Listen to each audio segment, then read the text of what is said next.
Assalamu alaikum guys, this is Sam and a very warm welcome back to another video of me here at Sam of Somalia. Today, just as promised in my video yesterday, I thought we'd jump straight into another Q&A video. And in fact, there were some questions that I missed out from my last Q&A video, which I did last week. And some of you also brought in some other questions for me as well. So we have a good sort of 7 or 8 questions for today. So it might be a bit of a long one, but stay until the end because I'm going to answer them all. And I'm going to give you guys an opportunity to ask me any other questions that you might have too. Try to make this a weekly thing. If there are questions that come in and you guys want to know stuff about me and about learning Somali and learning Arabic, then send in your questions and we'll make it a weekly thing perhaps, inshallah. So let's get straight into it. So there was one question on Instagram. Let me get it. Okay, yeah, so the question on Instagram that I missed last time, was it difficult getting married to a Somali and introducing yourself to the family? So no, not really, because I knew that I had the right intention. Like, it can be difficult, and I imagine it would be difficult if you didn't know you had the right intention, but like I knew that I was going there to propose for the sake of Allah, and I wasn't afraid of what they would say about that. Like, I had nothing to hide because I knew what I was doing was right. I mean, I suppose it can be difficult if you've come across the sister, or if you've come across the sister or the brother, if you're a sister and you choose to propose, like, in a way which isn't permissible in the religion. Like, say you've been dating for a long time and then you go to propose and you have to explain, I've come to propose, but I've been dating her for 2 years or whatever. Like, that'd be difficult. But with my wife and I mean, we were put in touch by her cousin. She had a cousin who I met at university. So, like, we had, like, it was entirely like halal means that we knew each other. So the main thing really is just to be confident. Like, when you go, just purify your intention to go and propose, and be a man about it. I mean, it's good really that you need to go and present yourself like that before you marry someone, because it's sort of a step that you at least have the self-confidence and the honor, I suppose, to go and approach it in the correct way and things like that, and to yeah, so no, it wasn't difficult at all. I mean, and also because I'd known a lot of Somalis, like, to be honest, I'd never come across Somalis who had a problem with people marrying white people before. Like, I knew people who had married Somalis who were non-Somalis, and generally the Somalis who I knew at university were quite like, the religion was the most important thing.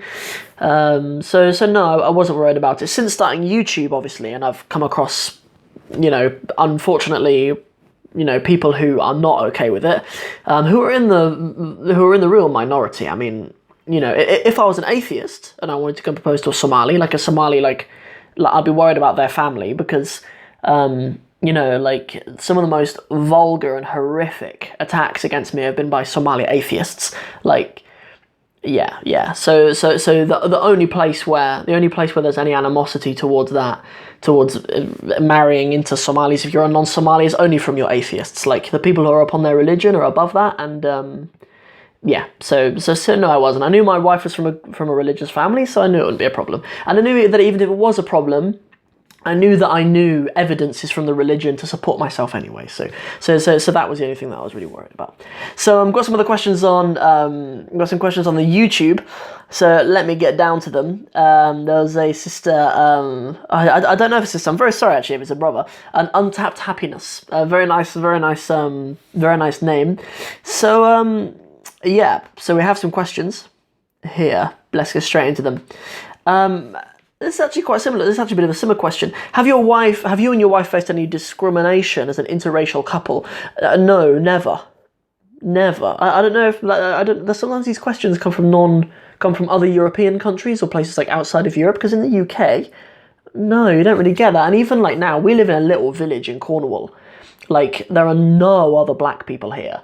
And like, my wife and I, we take our son out in the buggy and walk him around the village, and everyone else just says good morning to us and has a little small talk with us just like they would anyone else. And no, alhamdulillah, no, we've been really, really fortunate with that. Actually, we've never ever had any discrimination as an interracial couple. Sorry, I haven't got any good stories for you on that. Maybe the question wanted to bring out something a bit more interesting than that, but no worries. The next one, how many kids do you plan on having? Do you have any girls or boys, or have any names in mind? So in the book that I published, I've sort of unpublished it now because I want to make it bigger and I want to put more value in it for you guys, really. But in my book that I published a while ago, the Sam of Somalia diary, I talked about, like, I praised that a lot of families in the Somali community have a lot of children, and I think that's really beautiful that despite in our times when people have financial difficulties and people have other aspirations to do with their careers and financial aspirations and stuff, people neglect the things that are really important, like having children. So I always wanted to have lots of children, and you know, if Allah gives you a lot of children, then that's really beautiful. But since we've had one son, I mean, they're a lot of trouble. I mean, maybe just a few will be enough, but no, I don't want to weaken like that. Just we'll see what Allah Subhanahu wa Taala, what Allah Subhanahu wa Taala gives us. Initially, when I first ever thought about having a family, I always wanted daughters. I wanted like 4 girls. Was what I wanted, because I've always thought like baby girls were just really sweet, and I think it's a real sign of a real man if you can be understanding of daughters, and you know, like it takes a real man to raise girls. I think, and so I always wanted that for myself. Obviously, that comes from a love of the Messenger of Allah ﷺ. Like we know that he had daughters. Like the boys that he had didn't live for very long into their lives, but he had girls who grew up to, you know, maturity, and obviously he's like a model father for those girls, and you know, as an example has really given like honor and dignity to the man who raises girls. So I wanted girls initially, but it's all from Allah really. Like I don't have anything in my mind other than just to accept what Allah has given and please him through that. Top 10 places that I'd like to visit in my lifetime, any of them in the near future. So yeah, I'm going to do a little vlog actually. I'm going to do a little video about my time when I went to London last and had a conversation with Islam Channel, because Islam Channel, I'm not really sure if I'm allowed to tell you this, but I'm going to anyway, because I love you guys, and you're my subscribers, and I'll let you know. So Islam Channel approached me and they were like, do you want to go to Somalia, like, and do like news reporting for us? Yeah, that didn't work out in the end. Like there were some reasons why I couldn't go through with it, and this time round. But obviously Somalia is a place I'd like to go. Other places in East Africa, loads of you know I've been to Uganda, and I've been like just inside Kenya. But I'd like to go to Somalia. I'd like to go to Kenya. I'm not going to do 10 because just for the sake of time. Somalia, Kenya, I'd love to go to Japan as well. Like so some of you guys may or may not know, I'm quite into martial arts. I really like Brazilian Jiu-Jitsu, and you know, Japan is seen as like it's not really, but it's seen as like the sort of the homeland of martial arts and stuff. And I like other things about their culture and philosophy out there, and also I love sushi. So yeah, Japan is a place I really love to go.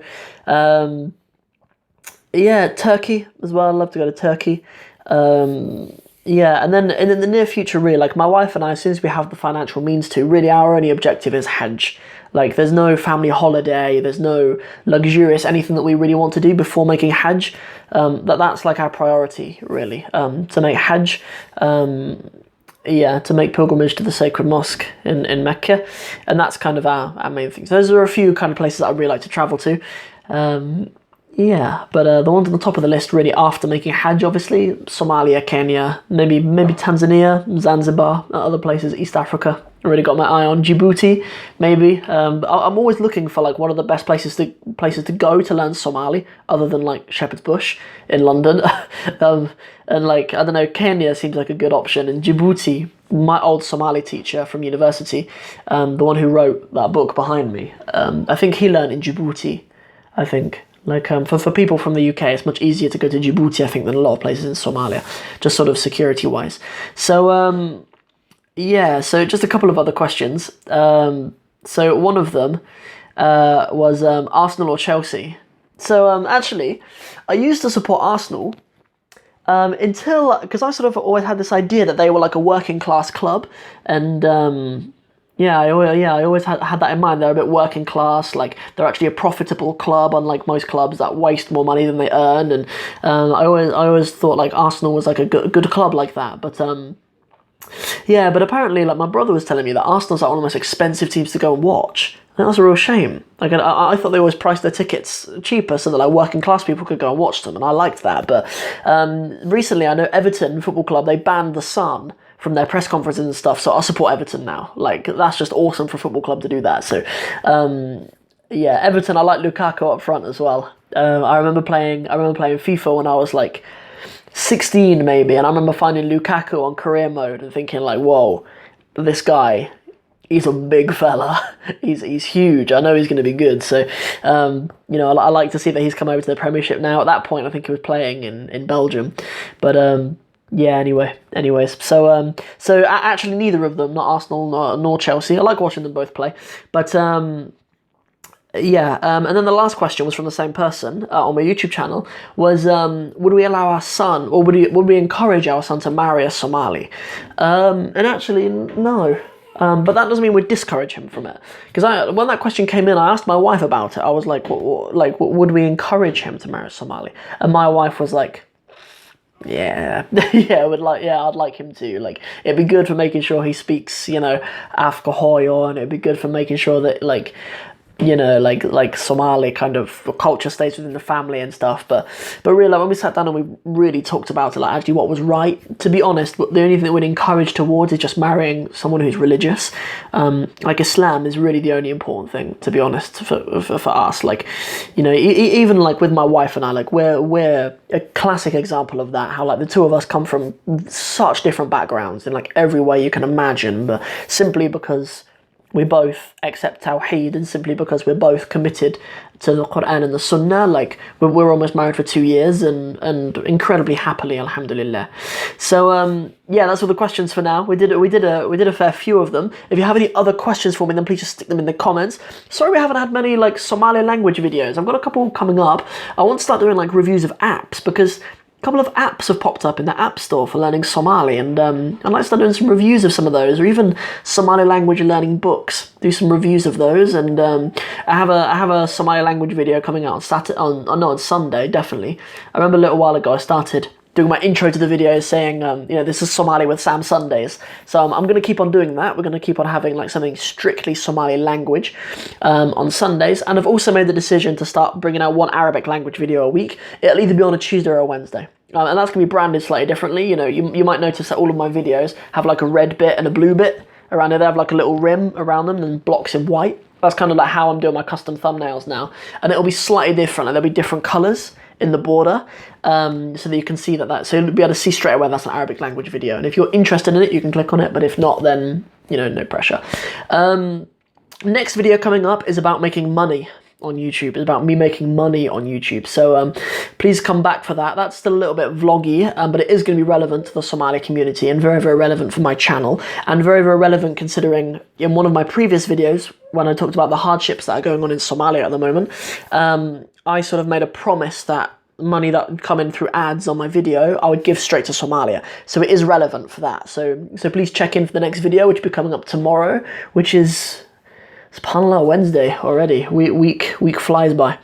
So that's everything from me for now. If you enjoyed this little Q&A, don't forget to like and share it. Don't forget to subscribe to the channel. And if you have any other questions you want me to answer this time next week, then just put them in the comments and I'll make sure they get answered. Assalamu alaikum wa rahmatullahi wa barakatuh.